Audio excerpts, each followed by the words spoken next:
Envigado, 1 de diciembre de 1991. Jorge Iván Hoyos, mejor conocido como Torqui Hoyos, acaba de depositar al cuadro naranja en la primera división del fútbol colombiano con un gol a los 15 del primer tiempo ante Alianza Llanos. Es un hecho histórico ya que Envigado se convierte en el primer equipo en ascender desde la segunda división, abriendo un mundo de equipos migrantes, ciudades intermedias, condiciones de juego infrahumanas, amaño de partidos y muchísima magia y confusión. Esta es la historia de todos los equipos que han jugado la B en Colombia.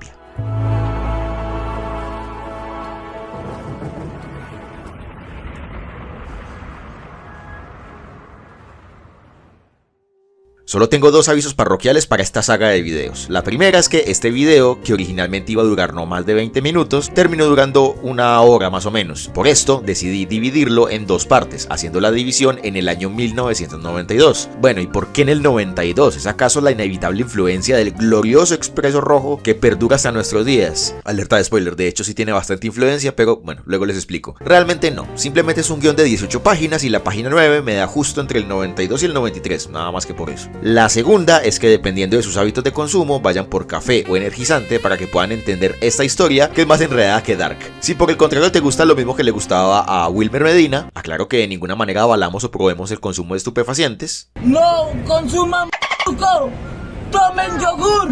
Movimiento Amor Querubín Rebelde. Ver este video bajo la influencia de la lechuga del diablo puede darte un viaje astral que vas a recordar el resto de tu vida. ¿Estamos listos? Bueno, arrancamos. Cualquier persona que haya visto fútbol colombiano más de 15 minutos sabe que los primeros años de la liga fueron un despelote de equipos que duraban lo mismo que un pollito de colores. Basta con saber que en 1951 la liga contaba con 18 participantes y a la vuelta de 2 años la cifra había bajado a 12 equipos, con un montón de desapariciones entre la poca convocatoria, las altas inversiones sin retorno y el final de la época del Dorado, donde unos pocos equipos hicieron hasta para vender en una liga prácticamente amateur. Y esa, mis queridos sobrinos, es la diferencia fundamental entre el fútbol colombiano y el fútbol argentino, por ejemplo. Allá primero se crearon clubes de barrio sin ánimo de lucro, donde la gente llevaba a los niños a practicar deportes, a echar piscina o comerse un asadito, jugar cartas o mejor dicho socializar, que luego derivaron hacia la competencia, primero amateur y después profesional. Por eso en Buenos Aires cada barrio tiene su equipo y los clásicos se definen más por peleas de barrios que por hechos puntuales de algún torneo, porque los clubes son parte de la identidad del barrio, porque cada familia estuvo en contacto con ese club desde la primera infancia.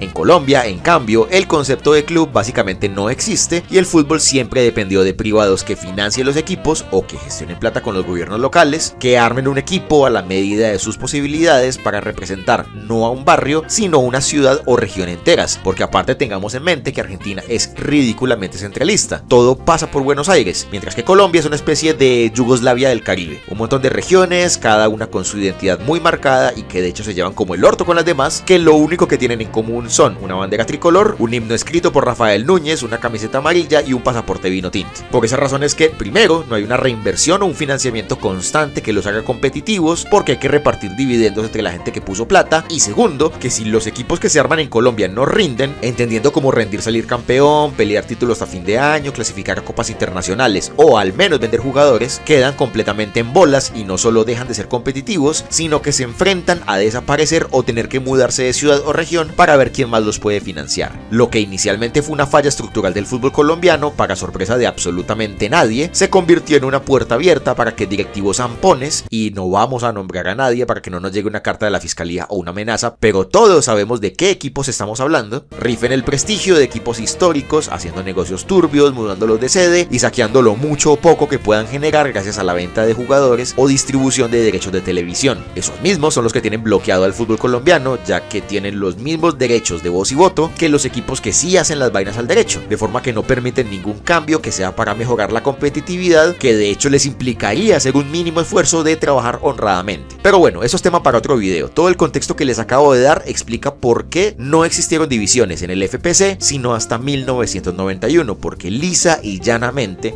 no había con qué hacer un caldo. Eso sí, hubo diferentes intentos y todos salieron mal. El primero se remonta a 1962 cuando se liquida la Fedebol, algo así como la DiFútbol de la época, y DiMayor sugirió hacer una segunda división, pero AdeFútbol, que era la entidad que tenía el aval de la FIFA, dijo que ni por el El cisma entre DiMayor y AdeFútbol es otro tema para un video aparte, así que solo les voy a tirar los nombres de los equipos que iban a integrar esa fallida segunda división. 11 de noviembre de Cartagena, Deportivo Atlántico de Barranquilla, Deportivo Barranca, pues de Barranca Bermeja, obvio, Municipio de Tuluá, Boca Juniors de Cali y Javeriano de Pasto. Cierto que todas esas ciudades les suenan como familiares. Bueno, todas esas plazas tuvieron un primer o segundo equipo en la B, o surgieron de la B, o están de hecho todavía en la B. La idea estaba, pero faltaba para que cuaje.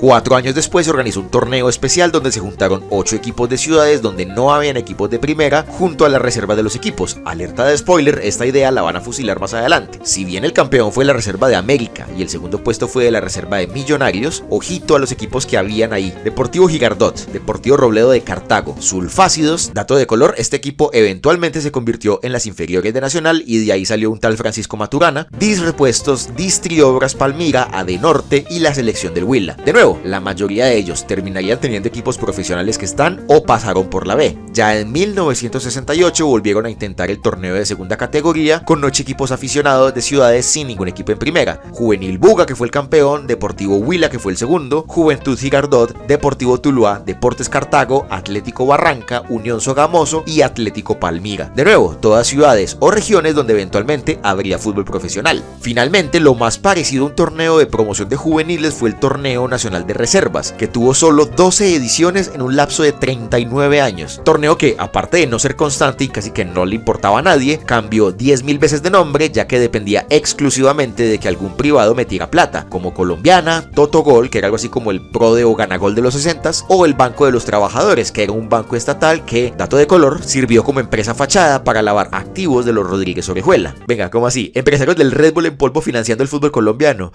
No, ve, pues esas cosas no pasan aquí, imposible de imaginar. En fin, recién hasta 1991 se pusieron serios con la idea y la empresa que se puso la 10 para financiar la B fue otro banco, esta vez el Banco Concasa.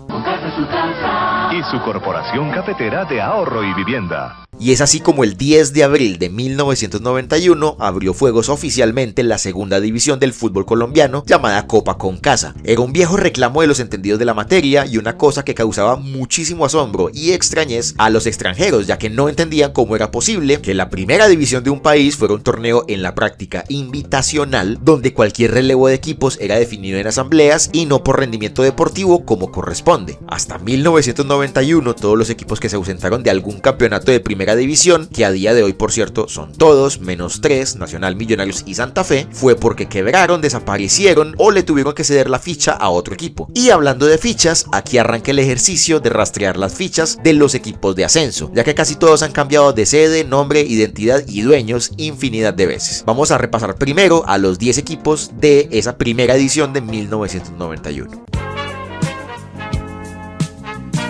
Y aquí tengo que hacer una pausa para dar los créditos respectivos. Hay por lo menos 3 creadores de contenido que han tratado de hacer este mismo ejercicio. Yo soy el Carlos, el creador de la Monserga del Fútbol, la cuenta Memoria y Estadísticas del FPC, que aparece en Twitter como @memoriafpc, y el querido y admirado Camilo MD. Y de hecho ahí voy a dejar los enlaces a las 3 fuentes en la descripción. Lo que hice hace meses fue construir mi propia línea de tiempo de la B en Excel con la información disponible en internet y luego fui a compararlo con los resultados que encontré. Y aunque la mayoría de la información nos coincide, hay ligeras diferencias en algunas fichas de las cuales hay poca o ninguna información. Es probable que la haya embarrado en algo. Es más, es probable que ninguno de los 3 tenga la información 100% exacta. Pero recopilar la información y organizarla cronológicamente hasta que haga sentido sería un trabajo de meses, si no años, escarbando archivos de prensa de un montón de ciudades del país. Me gustaría hacer eso, pero tengo un vicio muy feo y es que me gusta comer 3 veces al día. Capaz algún día lo haga, pero por ahora esto es lo que hay. Bueno, usen la imaginación, por favor.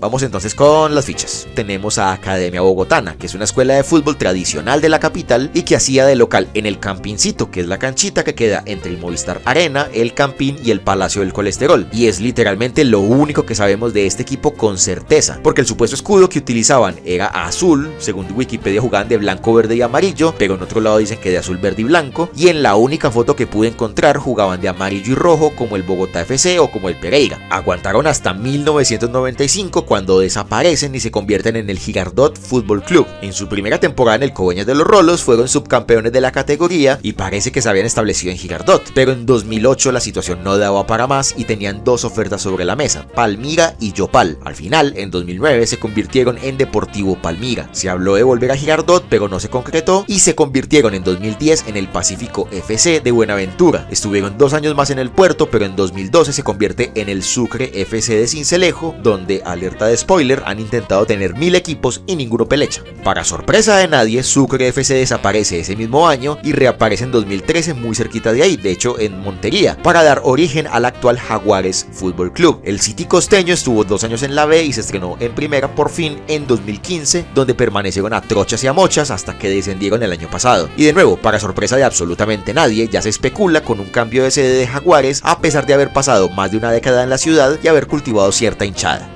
El equipo que sigue tiene una historia triste. Alianza Llanos fue el primer cuadro profesional de los Llanos Orientales, haciendo de local en el Manuel Calle Lombana de Villavicencio. Y sí, antes de llamarse Bello Horizonte Rey Pelé, se llamaba así, comúnmente abreviado como el Macal, que jugaba con un altísimo uniforme blanco y negro a rayas. Tuvo su prime ese año 91, donde entró el cuadrangular final como favorito. Envigado de hecho entró a ese grupo cagando sangre, pero es una historia tan increíble que merece otro video aparte, y terminó subcampeón, aunque tuvo en Majid Arias, alma bendita, al primer botín de oro de la categoría con 8 goles. Volvieron a pelear título en 1992 y 1995, pero siempre quedaban con un burro amarrado en la puerta del baile. Eran un equipo de mucho fuste y por sus filas pasaron jugadores reconocidos como Mayer Candelo, el Pelícano Vanguero y el Fantasma Ballesteros. Dieron pelea hasta 1997, donde quedaron últimos cómodos y descendieron a la C, porque sí, hubo una época donde hubo ascenso y descenso entre segunda y tercera división. Siguen existiendo, pero más dedicados al deporte formativo y eventualmente disputan la C. Triste, pero el fútbol llanero iba a tener revancha más adelante. El siguiente en la lista es Atlético Buenaventura, que existe desde los 80s y de hecho aún existe compitiendo en tercera división. Su máximo ídolo es, sin ninguna duda, Freddy Rincón. El Coloso del Pacífico se formó en dicho equipo hasta que sale vendido a Santa Fe en 1986. Sin embargo, entró a la B en el 91 por invitación. Nunca destacaron realmente allí y para 1995 la ficha la compra don Enrique Chapman para crear el Deportivo Unicosta, uno de los en 1000 intentos de empresarios de Barranquilla de darle un segundo equipo a la ciudad que sea el Derby del Junior. Y de hecho salió bien, más o menos, porque finalmente la temporada 96-97 Unicosta asciende a primera división. Para 1997 se salvan de volver a la B en una sucesión extrañísima de acontecimientos. Tenían que ganarle a Millonarios en Bogotá y quedaban a la espera del marcador en Pereira, donde el Matecaña se jugaba la vida contra Once Caldas. Un solitario gol de Sergio Alejandro Galván Rey bastó para que Once Caldas mande a la B a su máximo rival, porque la ayuda que necesitaba Pereira desde Bogotá nunca llegó, ya que en un partido rarísimo,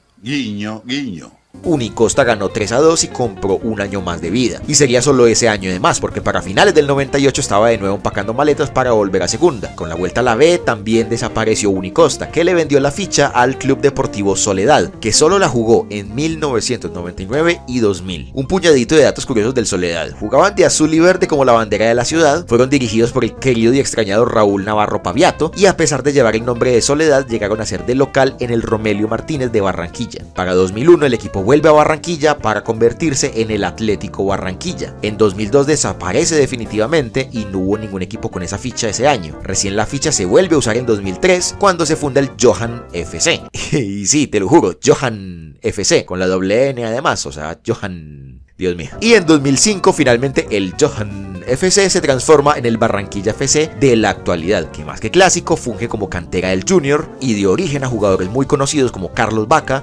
Teófilo Gutiérrez y Luchando los Días.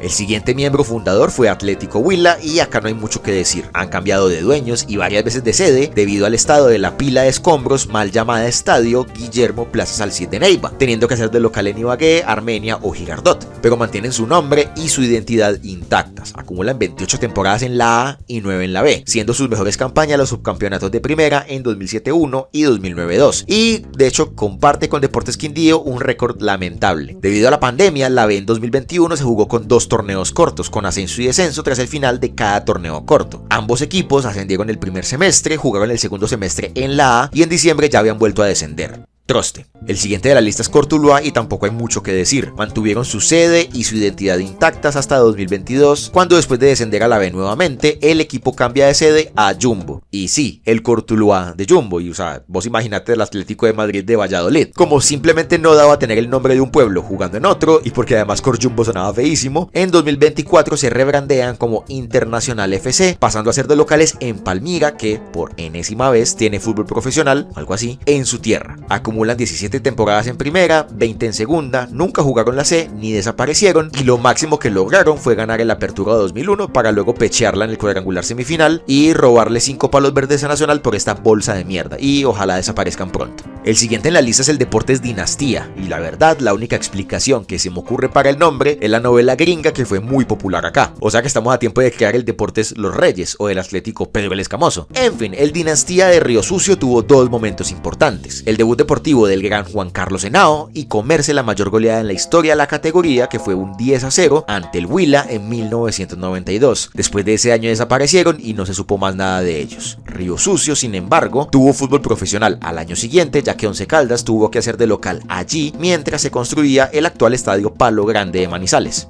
La historia que viene es graciosísima. Deportivo Armenia intentó ser el segundo equipo del departamento en una ciudad donde ya hay un histórico como el Deportes Quindío y que, debido a la pavorosa situación que arrastra hace muchos años, convoca más gente el Happy Lora repartiendo trompadas. Tan poca onda le pusieron que el Deportivo Armenia usaba básicamente los mismos colores del Quindío, de forma que más parecía una filial que el rival de patio. Por supuesto que no pasó nada con ellos y en 1993 se convirtieron en el Atlético Guadalajara de Buga, que tampoco pelechó y duró apenas 2 años. En 1995 se convierten en el Bello Fútbol Club y no pasó más nada con ellos hasta 2006, cuando el equipo cambia de nombre e identidad sin cambiar de sede, ya que pasó a ser el Atlético Bello y, dato de color, se convirtió en una filial de Nacional que usaba los uniformes Umbro que se le quedaban del año anterior.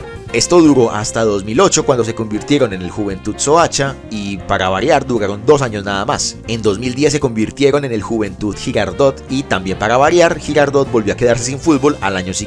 En 2011 se mudan a Zipaquirá y se convierten en un nombre que capaz les suene de algún lado: Fortaleza FC. Estando allí ascendieron y pasaron a integrar la A en 2014, donde intercalaron sede entre Zipa y Bogotá y además añadieron el CEIF en el nombre tal como los conocemos ahora. El equipo atesado, segundo peor apodo de equipo en toda la historia del fútbol, duró solo un año en primera y, como todo equipo que desciende, decidió que quería cerrar ciclos y se rebrandeó al actual Fortaleza CEIF, con las redes sociales permanentemente en modo sábados felices y convirtiéndose en los Amix, este sí el peor apodo de equipo en toda la historia del fútbol. Ya de vuelta en la B, cambiaron de sede no menos de 5 veces entre Zipaquirá, Cota, Chía y Bogotá. Les robaron el ascenso de manera grotesca en diciembre del 2021, pero finalmente en 2024 volvieron a primera y se pudieron mantener. Y Carlos Vives y Rigoberto Urán se hicieron accionistas del equipo y vamos a ver en qué termina eso. Otra historia triste es la del Deportivo Río Negro, que peleó ascenso infinidad de veces y perdió la oportunidad la misma cantidad de veces. Resulta que es un equipo que se fundó hace 80 años y desde eso representó al oriente antioqueño en cuanta competencia existió. Por Río Negro pasó el buen René Guita y dio jugadores como Jefferson Duque y nada más ni nada menos que Iván Ramiro Córdoba. Fueron 24 años del equipo en el profesionalismo tal como nació hasta finales del 2013, cuando se muda a Bello y se cambia el nombre a Leones Fútbol Club con la misma combinación de colores del extinto Bello Fútbol Club. Aguantaron todo 2014 en esas, pero en 2015 reaparecieron en Turbo con el mismo nombre, pero con los colores que actualmente los conocemos, amarillo y verde. No fue el equipo más representativo del Urabá antioqueño, ya que se recuerda con mucho cariño al oro verde apartado, pero de igual manera generó mucha expectativa. Misma expectativa que terminó en un chorro de babas cuando a media temporada 2016 se mudan de Turbo a Envigado y sí, le intentaron poner competencia al Envigadito, y para la fase final del torneo a Itagüí, y con eso finalmente se completó el enroque de equipos entre Itagüí y Río Negro. Pero bueno, eso se los cuento después. El caso es que hasta el sol de hoy se los conoce como Itagüí Leones, haciendo de local en el Estadio Metropolitano Ciudad de Itagüí, o de Itaires para los amigos, y curiosamente estando allí tuvieron su única aparición en primera división en 2018. Descendieron ese mismo año con más pena que gloria historia, pero no se fueron sin hacer su obra maestra. El mismo día que se jugaba la ida de la final de la Libertadores entre Boca y River en la Bombonera, un Leones ya descendido igualó a 2 con el Nacional de Autuori en Ditaires y lo dejó eliminado de los 8. Dato de color, el DT de Leones en ese partido fue el buen Amaranto Perea, que va a volver a aparecer en este video. Nos quedan los últimos 2 equipos fundadores y no hay mucho para mencionar. El Cóndor también hacía de local en Bogotá y fue una tremenda cantera de talentos capitalinos y solo pasó por 3 ligeros cambios sin cambiar de sede y ni siquiera de colores. En 2002 fue el Cóndor Real Bogotá, gran escudo. En 2003 volvió a ser el Cóndor y finalmente en 2004 adquiere el nombre por el que lo conocemos hasta el día de hoy, Bogotá FC. El último equipo de la lista es justamente el campeón de esa edición, es decir, el Envigado Fútbol Club, que salvo cambios en la directiva y de escudo es el mismo equipo que ascendió en 1991. Solo volvieron a pisar la B en 2007, donde le ganan el ascenso a la Academia Compensar en una llave espectacular con, primero, la mejor camiseta jamás usada en el ascenso colombiano y 2, la combinación de 2 muchachitos que más o menos juegan bien a la pelota, James Rodríguez y Giovanni Moreno, dando origen, por cierto, al mote muy bien ganado de cantera de héroes. Y aunque falta todo un año a partir de la publicación de este video para saberlo, la situación del Envigado vuelve a ser dramática y necesita no menos de 60 puntos para salvarse del descenso. Salvo un milagro de esos que poco ocurren, pero que ojalá ocurriera este año, Envigado va a volver a ser inquilino de la B en 2026.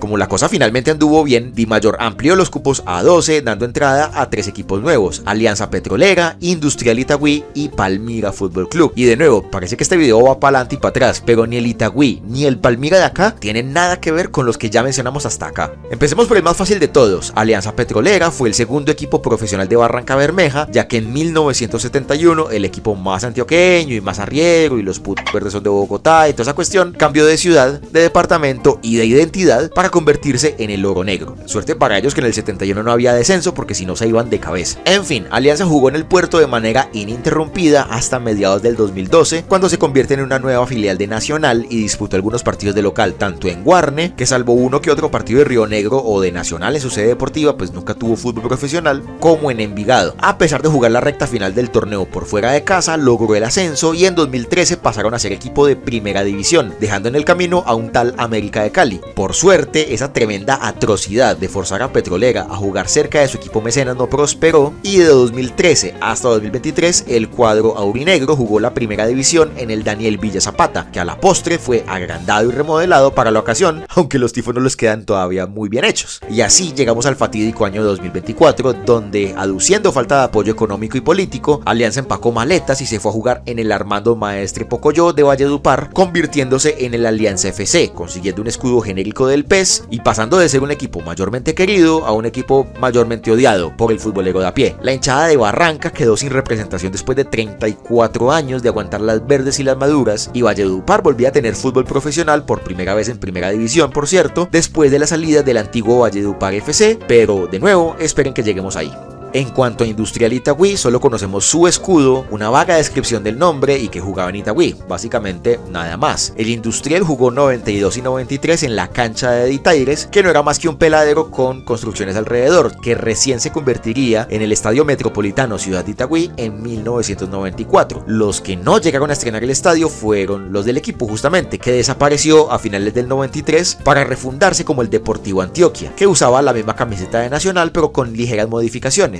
De hecho, es Deportivo Antioquia contra Nacional el partido inaugural del ahora Estadio de Ditaires en una tarde lluviosa de octubre, donde Milton Patiño tapó penal, pero luego lo colgaron en un tiro de esquina. El resultado final fue un empate a 1 que dejó conformes a los 12.000 espectadores. Dicha denominación se mantuvo hasta finales del 97, por la misma época que un tal Luis Amaranto Perea demostraba en ese equipo que era un central excelso, al tiempo que sobrevivía vendiendo helados afuera del Atanasio. Y como la vida no se queda con nada, fue el Atanasio el primer estadio que lo bañó en aplausos defendiendo la camiseta del Medellín. Pero bueno, ya al año siguiente se convierte en el Itagüí Fútbol Club y este equipo no tiene un choto que ver con Águilas Doradas o con el actual Leones, y de este sí tenemos un poco más de información, como por ejemplo fotos de la camiseta. En el 98 entró el cuadrangular final por el ascenso sin éxito y en el 99 hicieron debutar a un tal Jorge Horacio Serna, que si vieron la segunda parte de la antología del Clásico Paisa saben que fue clave en el clásico más importante de la historia hasta ahora. En fin, se mantuvieron con esa denominación hasta 2003, ya que al año siguiente volverían a llamarse Deportivo Antioquia y a retomar la indumentaria verde. Ese año entraron medio de rebote a los cuadrangulares semifinales y gracias a una pecheada de Patriotas terminó entrando a la final del año también de rebote contra el Real Cartagena, que venía de protagonizar el amaño más escandaloso de toda la historia de la B colombiana junto a Valledupar para perjudicar al Cúcuta. Deportivo Antioquia pudo salvar al fútbol, pero no le alcanzó, ya que solo ganó 1-0 en el Estadio Cincuentenario de Medellín, además inchequeable la razón de por qué no jugaron en Itagüí ese partido, y luego se comieron un 3-0 en el antiguo Pedro de Heredia de Cartagena. Pero como la vida no se queda con nada, Cartagena fue gravemente perjudicado en la definición del ascenso de 2024, no solo gracias al arreglo entre Unión Magdalena y Llaneros, sino gracias a lo chambón y poco claro del reglamento de ascenso. El tema de hecho está ahora mismo en el TAS, pero lo más seguro es que no termine pasando nada. En fin, para 2005 el Deportivo Antioquia desaparece para convertirse, ojo pues, en el Florida Soccer,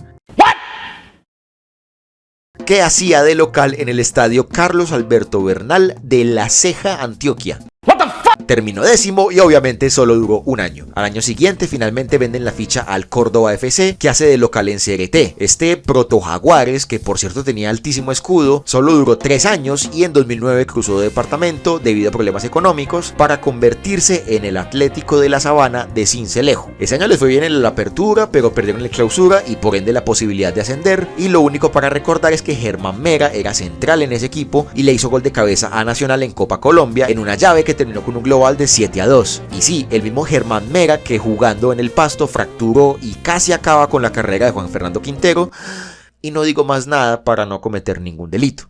En 2011 la ficha se la venden a la Universidad Autónoma del Caribe de la para nada turbia Silvia Guete para crear el mismo Unia Autónoma, donde debutó Giovanni Hernández como técnico y que anduvo en primera en 2014 y 2015. Y fiel a la historia de la B, ni bien volvió a la B, desapareció nuevamente y le vendió la ficha a los San Giovanni, y sí, los mismos que mandaron en América y que intentaron traer a Maradona en el 80, tal como lo conté en este video, que crearon el Orso Marzo Sportivo Clube, y es importante decirlo así en italiano, es decir, haciendo un montoncito así con los dedos, en la ciudad de Palmira, Valle del Cauca. De 2016 hasta acá no encontré más cambios en esa ficha, pero recuerden que las posibilidades de que algo pase podrán ser bajas, pero nunca cero. Finalmente tenemos al Palmira FC, que tampoco tiene nada que ver con el actual Orso Marzo. Es otro mierdero espectacular. Estuvieron en Palmira hasta 1994, donde solo entraron una vez al cuadrangular final sin éxito y sacaron a Hamilton Ricard de su cantera. En el 95 empacaron maletas y se fueron al Cauca, ya que le cedieron la ficha al Deportivo Independiente Popayán, o sea, el poderoso DIP.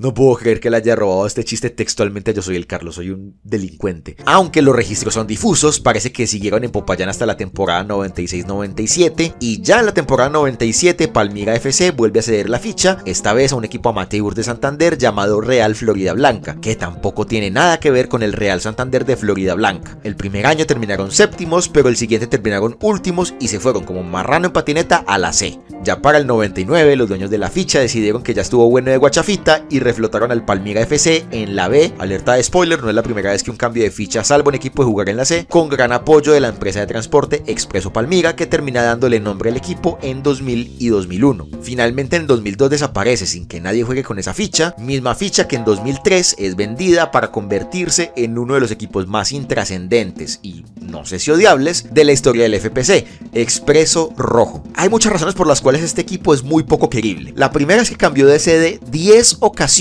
entre 2003 y 2015, llegando en ocasiones a cambiar de sede en plena temporada, a saber, Cartagena, Sincelejo, Cartagena otra vez, Fusagasugá, Zipaquirá, Fusagasugá otra vez, Soacha, Facatativá, Girardot y finalmente Soacha otra vez. Solo peleó ascenso 1 o 2 veces, su prime fue cuando llegó a semifinales de Copa Colombia en 2008 y fue el equipo donde debutaron en la dirección técnica personajes nefastos como Flavio Torres, Uber Bodert y John Bodmer. Y esto no es razón para odiarlos, pero es un dato de color, por Expreso Rojo pasó al menos un jugador camerunés. Es el caso de Ernst Chupé, ponele, que en dicha Copa Colombia le hizo gol a Nacional. Wikipedia dice que fueron 2 los cameruneses, pero la verdad es que es totalmente inchequeable. Finalmente, en 2016, Expreso Rojo debió cambiar de nombre nombre a Tigres FC por una demanda de Santa Fe, quien alegaba que la expresión Expreso Rojo llevaba confusión ya que está estrechamente asociada a Santa Fe. Finalmente, en 2017 llegan a Primera División, mudan su sede a Bogotá, se convierten en uno de los dos equipos que nunca perdieron contra Nacional en Primera División y se fueron de nuevo a la B con mucha pena y nada de gloria.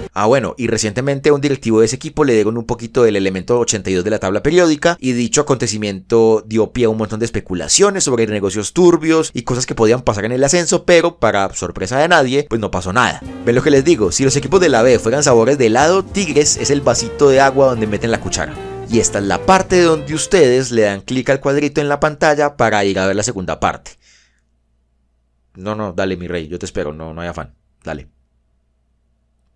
Voy al baño mientras.